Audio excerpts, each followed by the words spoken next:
Hello and welcome back to Art for Everybody.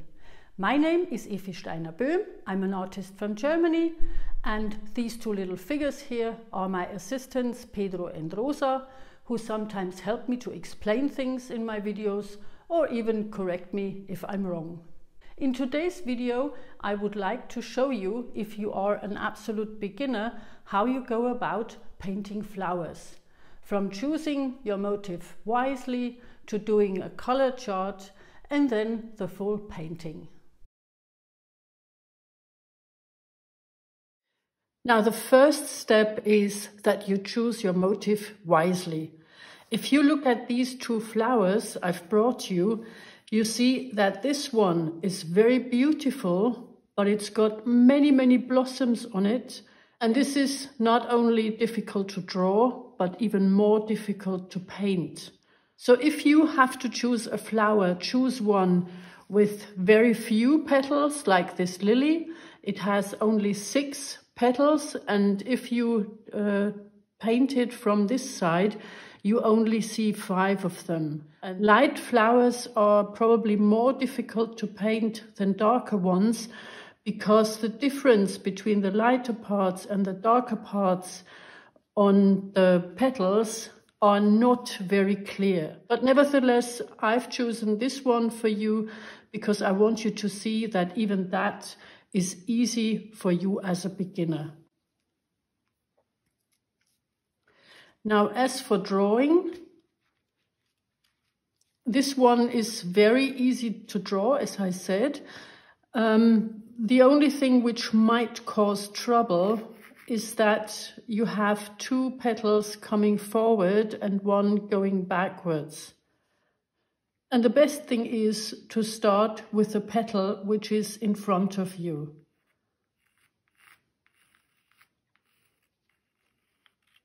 And it doesn't have to look exactly like the petal you see in front of you. It only has to look about the same.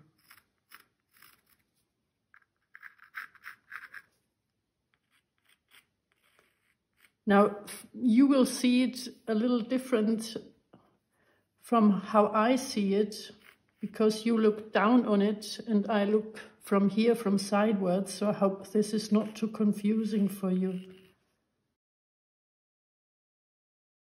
So you see, the drawing is very easy.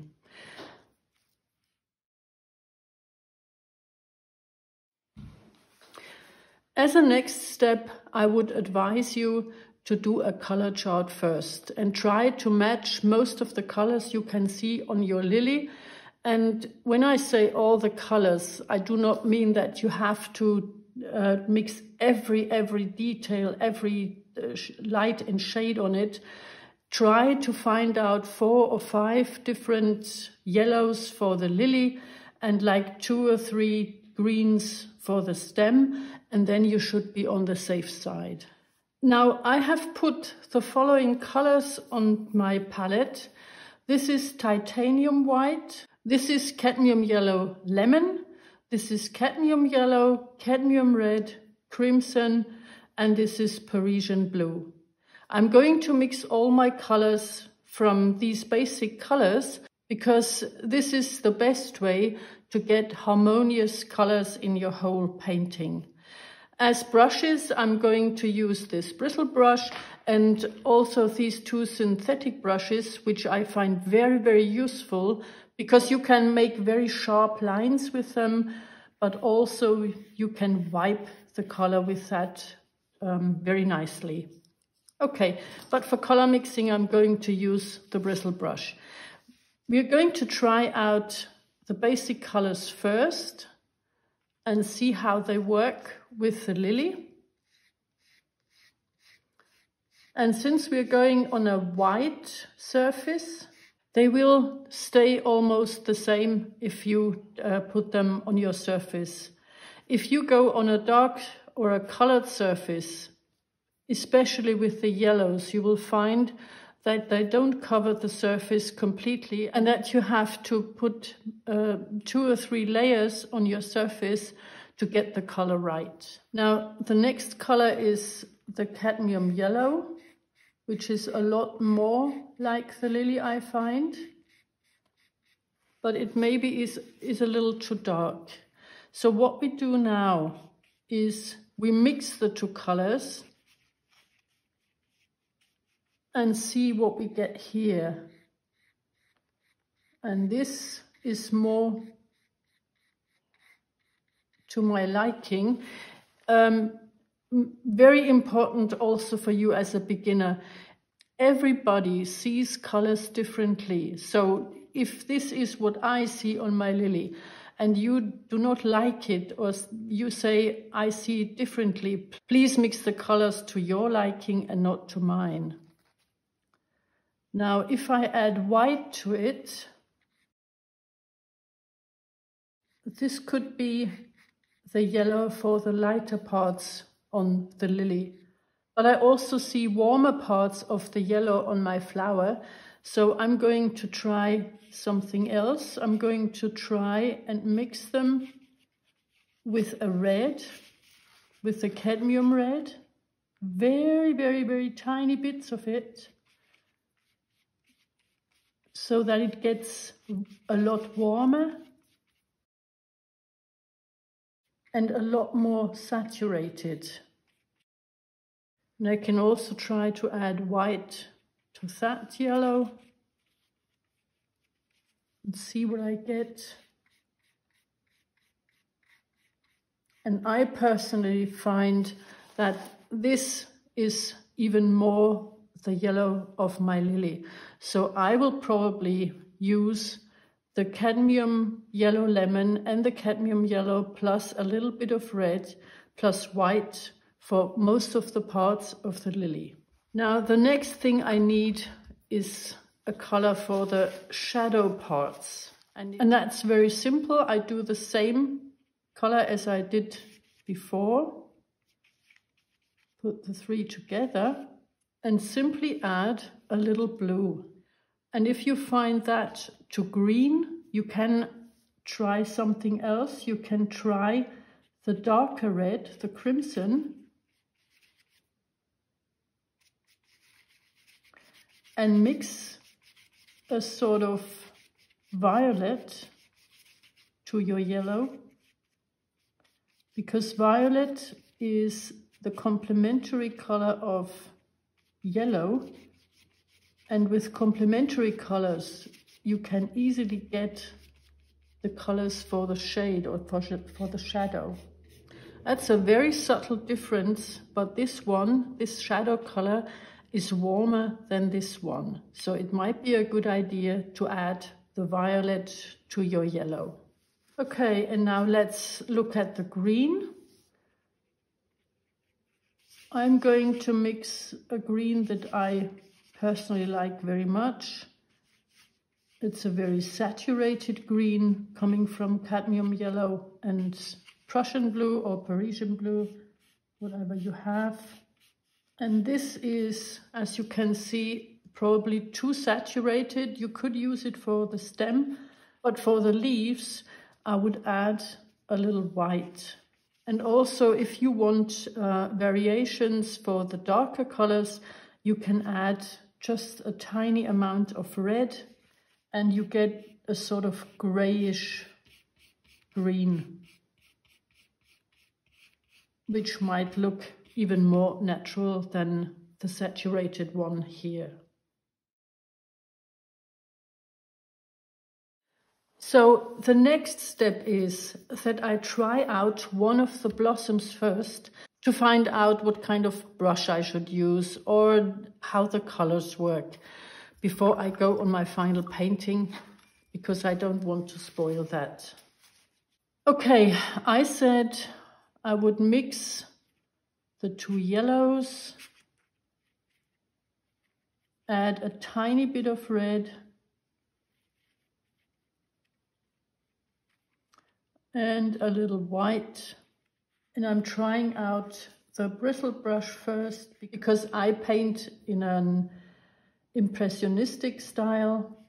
And what I do is I fill the whole blossom with this basic red first, and then put the different layers of the other colors that I see in it on that first layer.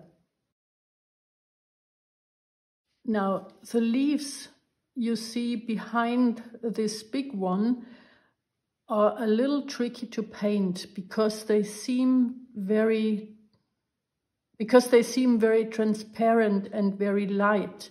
But the trick is to paint them a little darker and also a little less saturated than the ones you see in the foreground.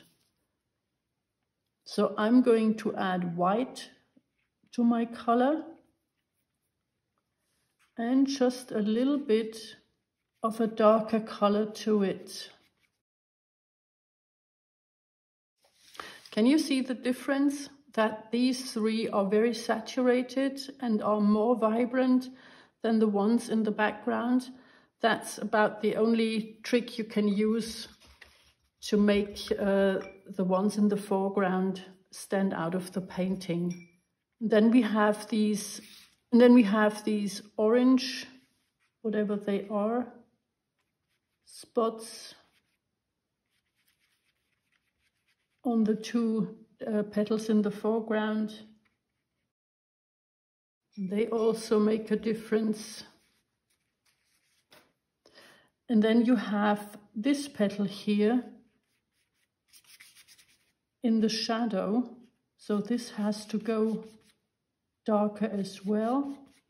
But the shadow here can be a little warmer than the shadow you see on the petals in the background. And now as for the details, I find these brushes, as I said, very useful because you can do very dark, fine lines with them. And we want them not to be too dark. And as you can see with these brushes, I can wipe the color very finely and only get a hint of a shadow on this background petal.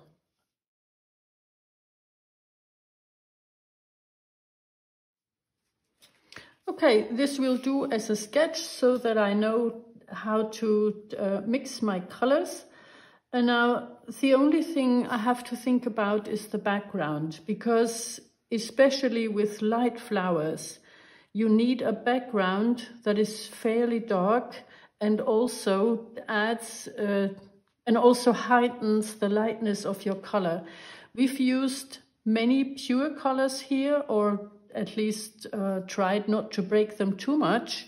So what we need for the background is a very broken color. And I'm going to mix a sort of warm gray from all the colors that I've used in my blossom, so that it goes well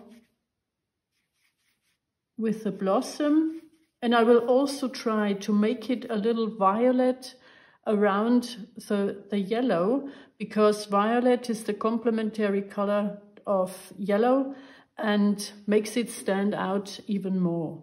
And I also use the synthetic brush for the background because if it stays very smooth, the brush strokes on the blossom stand out the more, and it makes the blossom also come into the foreground. I'm going to make the background very painterly, meaning you will see many of the colors, but if you do not like that, you can of course also wipe it like this and make it even more smooth. And then of course you can vary the colors. You can have like blue nuances in it. It doesn't have to look the same everywhere. And with this brush, it's very easy to make fine strokes to surround the petals. Okay, and now that I've made myself familiar with the different colors, with the brushes, I'm going to do the full painting.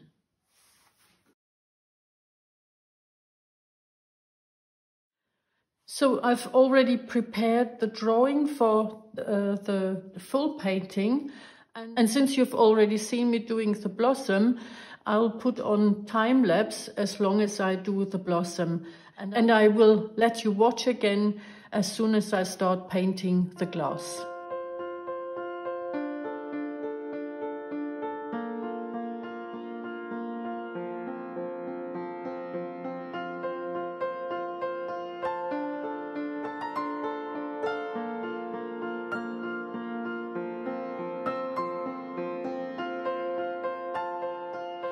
Okay, now we have reached the glass, and although it might seem difficult, it's not complicated at all. All you have to do is you have to know that you just paint your motif as if the glass wasn't there, because from here to here you can see the leaves of your lily as they are up there. Only what we have to do later is we have to put the lights above it. But the color is almost the same. The only thing you have to leave out is the rim of the glass, which is lighter, of course, where the green is a lot lighter, or isn't green at all, but sort of grayish. And then you have to watch closely. As soon as the leaves go into the water, they sort of shift to the left and to the right. You see them kind of broken, and that's the only difficulty you have to master. So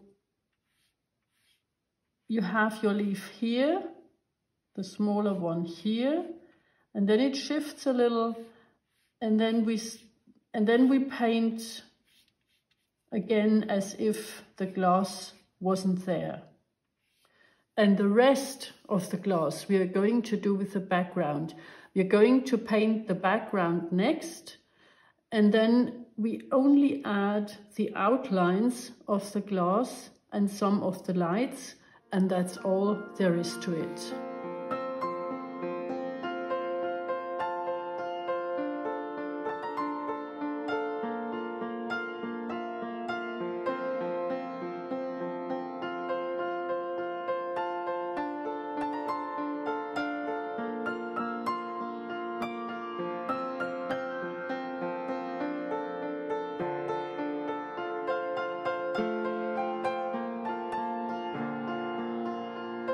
Now, as you hopefully can see on the photograph, the glass is very light on this side.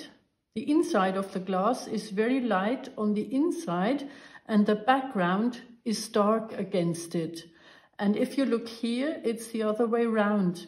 The background is very light here, and the glass seems very dark on the inside. And make the outlines of the glass sort of grayish, greenish, and a little blue, because I just like that. In Impressionist paintings, you can exaggerate the colors, you can, use colors that aren't really there, just to make it, just to make the painting more interesting or more attractive.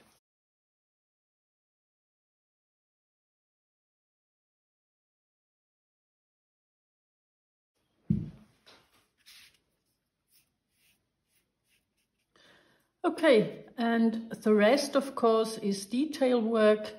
I'm going to do all the lines again with my very small brush.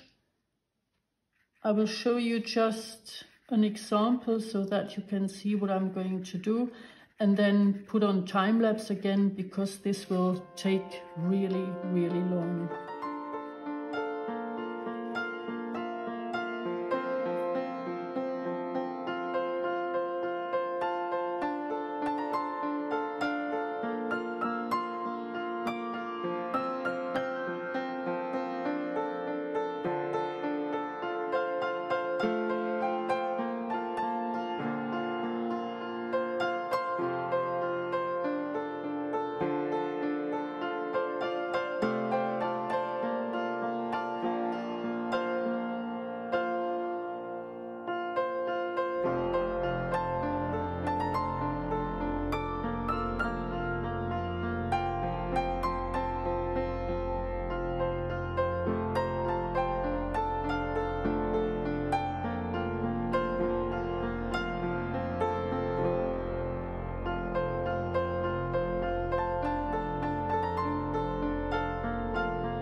So the last thing I always do when I paint cylindrical objects is to turn the painting on the head and see whether I have my lines correct. And as you can probably see, the left one is not quite straight. So this is what I'm going to finish now.